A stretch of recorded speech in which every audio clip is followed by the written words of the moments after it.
वर्ग स्क्वेअर. तर आपण आज बघणार आहोत 11th क्लासचा सर्कल चॅप्टर 6 नंबर आहे, क्लास 11. ओके, हा जो लेसन आहे सर्कल आपण 10 क्लासला पण बघितलेला होता. त्याचप्रमाणे आता आपण 11th क्लासमध्ये पण सर्कल बघणार आहोत. तर 11th क्लासमध्ये जे सर्कल आहे त्याच्या काय बेसिक प्रॉपर्टी आहे as compared to 10th class. त्याच्यामध्ये बघा, हे आपलं सर्कल आहे आणि सर्कलचा सेंटर हा पॉइंट सी. ओके, याच्यामध्ये आपण याला नाव देऊया सेंटर पॉइंट सी. जेव्हा आपण याला एक कॉर्ड काढूया, कॉर्ड आहे ए बी. ओके, आपण त्याला जीवा म्हणूया. जेव्हा एखाद्या केंद्रबिंदूतून सेंटर पॉइंट मधून जर आपण एखाद्या जीवेवर जर लंब टाकत असेल, परपेंडिक्युलर लाईन टाकत असेल, त्याला आपण एम नाव देऊया.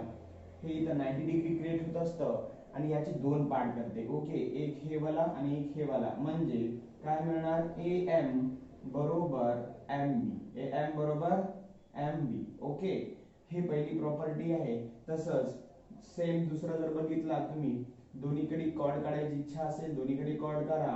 नाव देऊया आपल्याला ए बी आणि दुसरं देऊया सी डी. या ओ मधून सी मधून जर तुम्ही इकडे लंब काढला सी एम, इकडून इकडे लंब काढलाय परपेंडिक्युलर मध्ये सी एन. ओके, हा तुमचा सेंटर पॉइंट आहे. जर यामध्ये तुम्हाला बघायचं असेल की बाबा सी एन हा काय आहे, एकमेकास लंब आहे, म्हणजे काय झालं तुमच्याकडं, याचे दोन सेक्शन, याचे दोन आणि याचे दोन. म्हणजे पहिल्यांदा तुम्हाला सी एन बरोबर एन डी मिळेल आणि त्याचबरोबर ए एम एम बी मिळेल. ओके, अशा प्रकारचा आहे बेसिक प्रॉपर्टी चालू आहे त्यांच्या, लक्षात ठेवायचंय. जर तुम्हाला झालेलं पण आहे.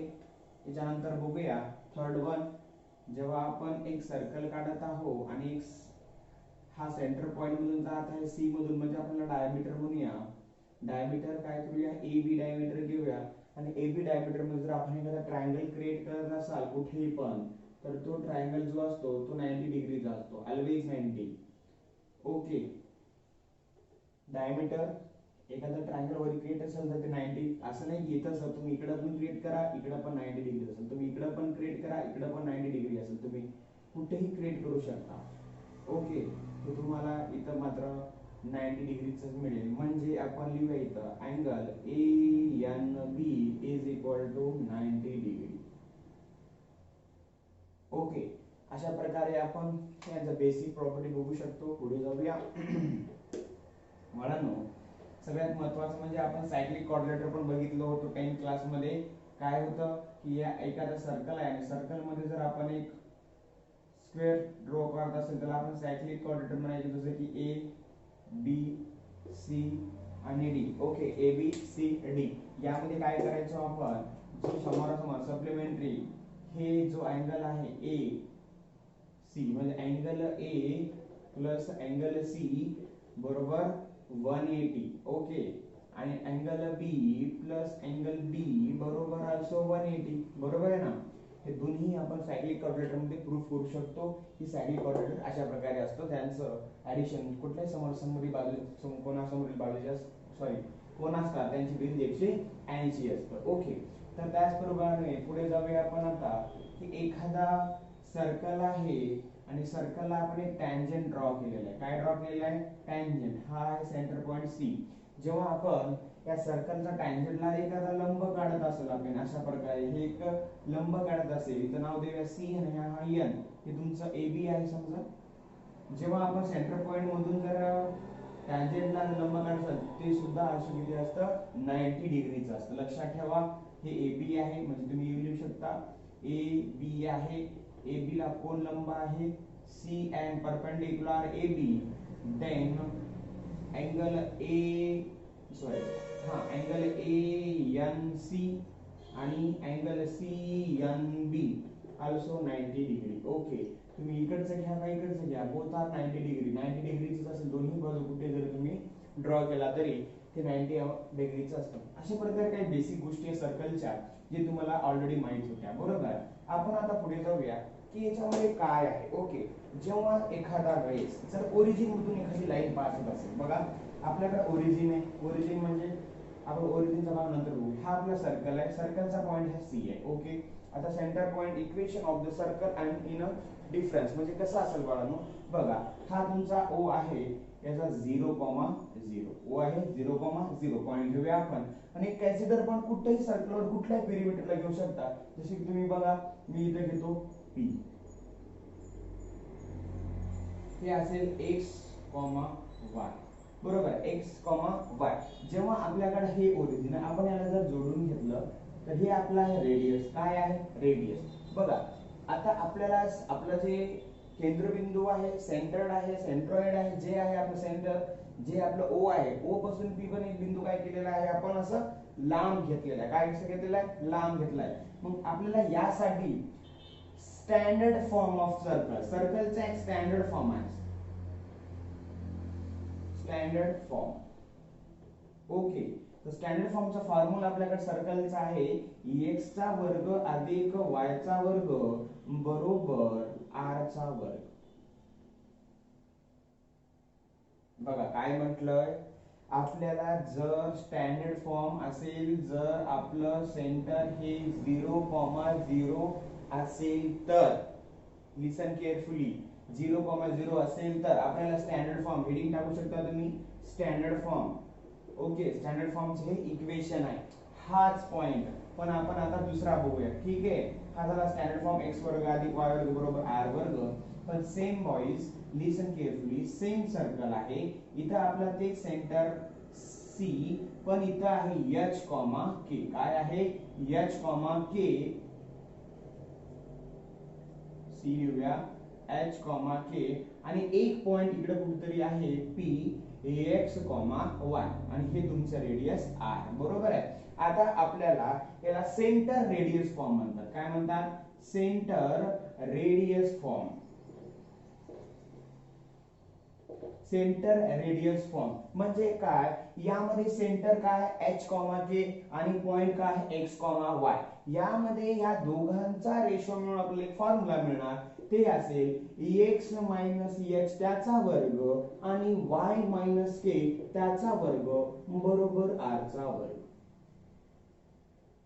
जोपर्यंत थेरी समजणार नाही तोपर्यंत प्रॉब्लेमला आपण हात लावू शकत नाही कारण प्रॉब्लेम करायचं म्हणलं की थेरी आठवायला पाहिजे मग ते 10th क्लास असो 11 असो 12 असो जेई असो नीट असो कुठल्याही क्वालिफिकेशन मध्ये तुम्ही काय करायचं असेल तर तुम्हाला पहिल्यांदा थेरी माहित हवंय चला हे झालं सेंटर रेडियस फॉर्म आता बघूया दुसरं डायमीटर फॉर्म वाला ओके तिसरा पॉइंट आहे आपला डायमीटर फॉर्म ओके कुठला फॉर्म आहे diameter form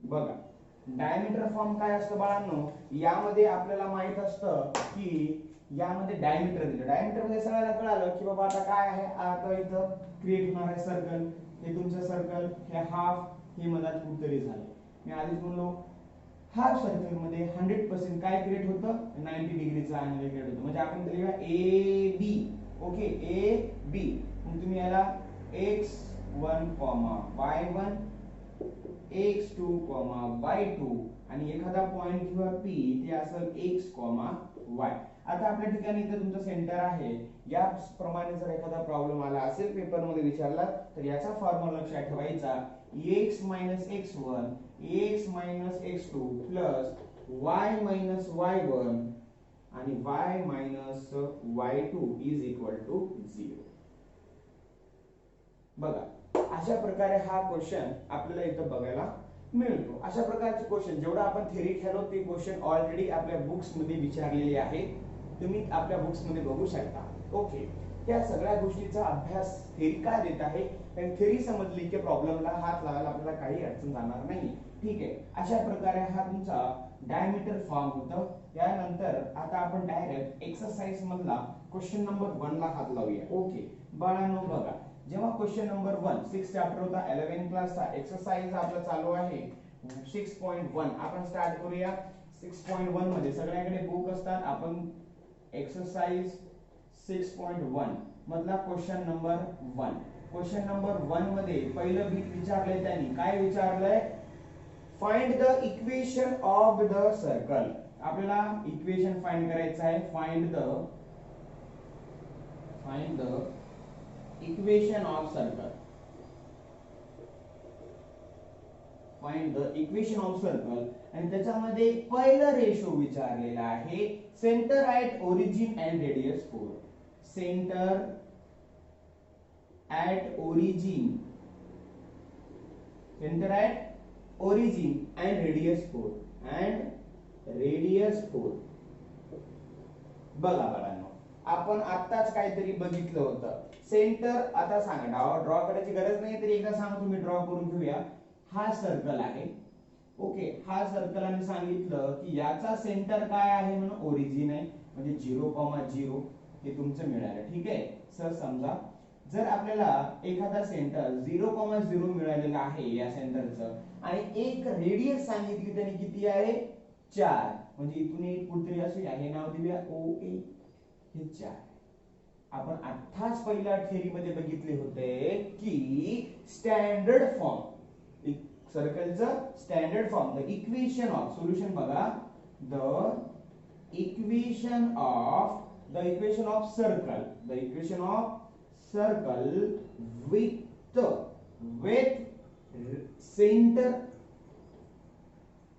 with center at origin and radius is 4. Therefore standard form is x square plus y square बरोबर r square.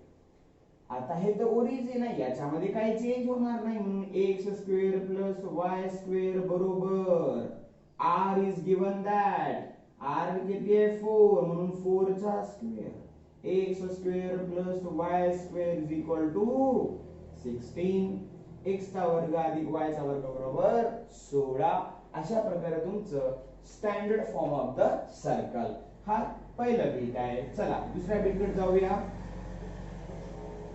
दुसरं बीट काय सांगितलेलं आहे सर, की सांगितलंय सेंटर ॲट, बघा सेंटर ॲट -3. ओके, आपल्याला सांगितलं सेंटर ॲट -3, -2.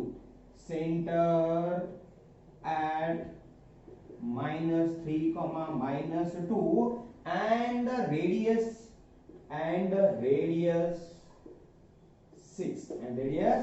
6. काय करूया, एक छोटासा सर्कल काढूया. काय होणार आहे आपल्याला काढण्यामध्ये, काय आपल्याला पैसे लागणार नाहीये.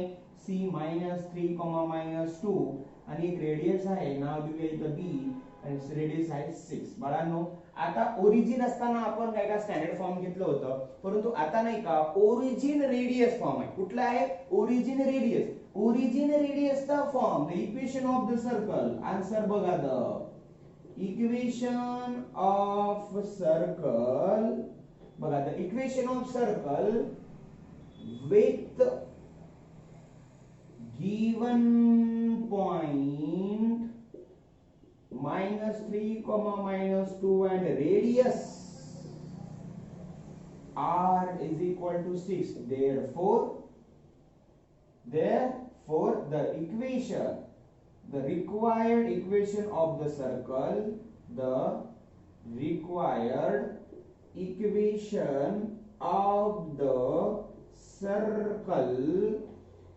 x minus h त्याचा वर्ग y minus k त्याचा वर्ग बरोबर r चा वर्ग. हे आपल्याकडे गिवन आहे. आता मला सांगा, जे आपल्याला सेंटर म्हणलं, जे फर्स्ट असतं ते आपलं h, दुसरं असतं ते असं आपलं k, आणि हे तर आपल्याला सांगितलंच आहे की r. बघा मग x minus h आहे, म्हणून x मायनस इथं -3 आहे, म्हणजे -3 इथं मग प्लस होऊन जाईल त्याचा वर्ग, आणि y मायनस इथं -2 आहे, मग इथं मायनस प्लस होऊन इथं 2 होऊन जाईल त्याचा वर्ग. r आपल्याकडे 6 आहे, 6 चा वर्ग. ओके बॉईज, चला a अधिक b कंसाचा वर्ग सगळ्यांना माहित आहे की फॉर्म कसा असतो, a + b होल स्क्वेअर आहे. तर आपण वरी सॉल्व्ह करूया. a + b होल स्क्वेअर आपल्याला सॉल्व्ह करत जायचं आहे. बघा x + 2 whole square plus y + 2, sorry इथं 3 आहे, x plus 3 whole square plus y plus 2 whole square is equal to 6 का स्क्वायर 36। ओके बॉयज, चलो आगे जाएंगे। a चा वर्ग म्हणजे x चा वर्ग अधिक 2 गुणिले a गुणिले b अधिक b चा वर्ग म्हणजे 3 चा वर्ग 9। एका डब्यात ठेवूया, प्लस पुढे जाऊया। y चा a चा वर्ग 2 गुणिले a गुणिले b अधिक 2 चा वर्ग 4 बरोबर 36। पुढे बघा, x चा वर्ग अधिक 3 दुनी 6x अधिक 9। पुढे जाऊया, y चा वर्ग 2 दुनी 4y अधिक 4 बरोबर 36। बघा, x चा वर्ग इथं y वर्ग आहे, जवळ घेऊया, x वर्ग y वर्ग 6x प्लस 4y आणि 9 आणि 4 होता 13 आणि इकडे पाठवा -36 इज इक्वल टू 0। म्हणजे x चा वर्ग अधिक y चा वर्ग अधिक 6x अधिक 4y आता वजा 6 मधून 3 गेले 3 हे झाले 23 बरोबर 0।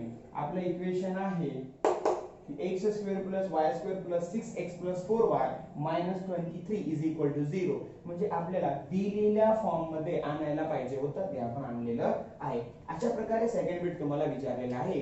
याच्यामध्ये सांगितलंय की एखादा होल स्क्वेअर आहे, त्याला जर सॉल्व्ह केलं तर आपल्याला अशा प्रकारे आन्सर मिळायला पाहिजे। यामधलंच आता तिसरं बिट बघूया। तिसरं बिट काय म्हणतं की तिसरं बिटचं म्हणणं असं आहे की सेंटर आहे, रेडियस आहे, बरोबर। तिसरं तर व्हेरी सिंपल, सेंटर पण आहे, रेडियस पण आहे, तुम्ही घरी बी सॉल्व्ह करू शकता।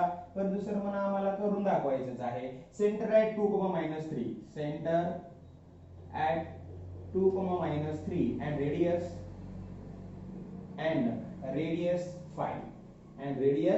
5 आताच जो आपण प्रॉब्लेम बघला होता, हे आपलं h असते, हे आपलं k आहे आणि हे आपल्याकडे r आहे, बरोबर आहे। h आहे, k आहे, r आहे। आपल्याला काय करायचं, सोल्युशन लिहितोय, the required equation of circle, is आपण लिहूया x मायनस x त्याचा वर्ग y मायनस k त्याचा वर्ग बरोबर r चा वर्ग।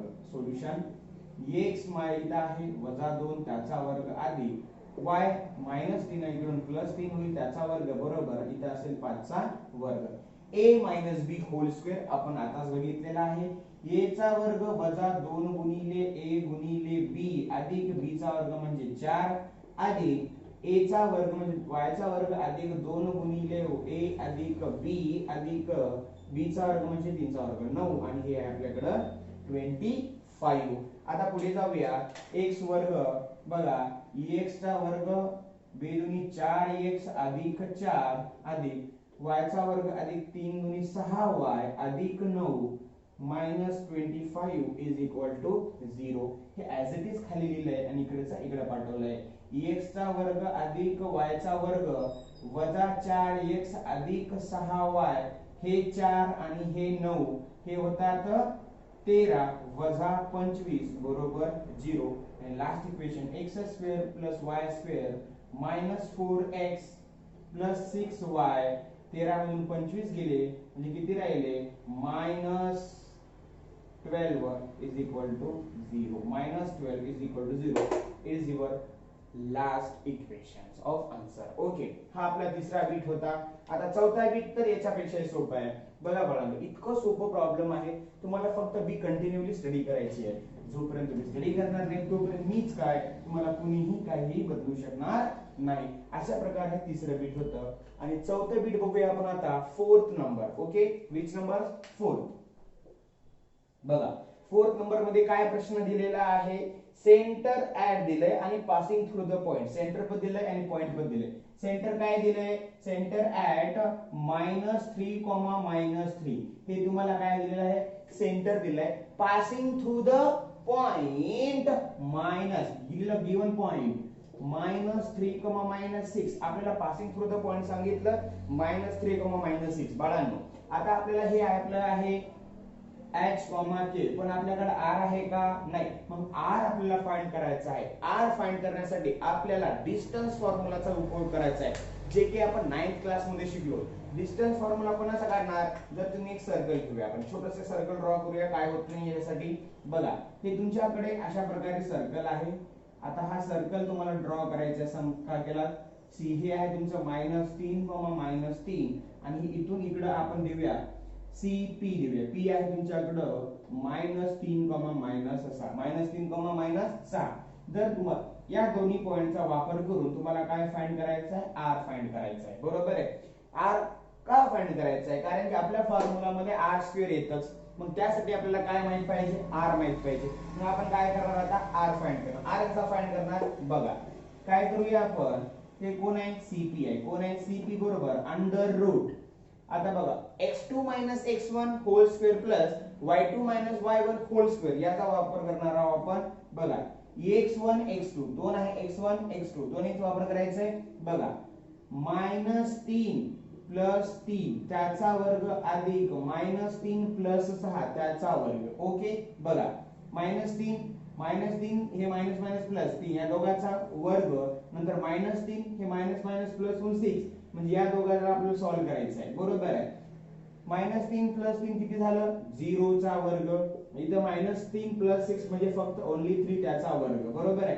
हे स्क्वेअर आणि हे स्क्वेअर रूट कॅन्सल होऊन जाईल म्हणजे आपल्याकडे काय मिळणार फक्त 3 कारण याची व्हॅल्यू आहे का नाही आहे म्हणून आपल्याला काय करायचंय वर्ग वर्गमूळ हे दोघांनी कॅन्सल केलं तर आपल्याला काय मिळणार आहे 3. म्हणजे आपल्याला जे सीपी आहे सीपी हे आपलं कोण आहे आर आहे. कोण आहे आर.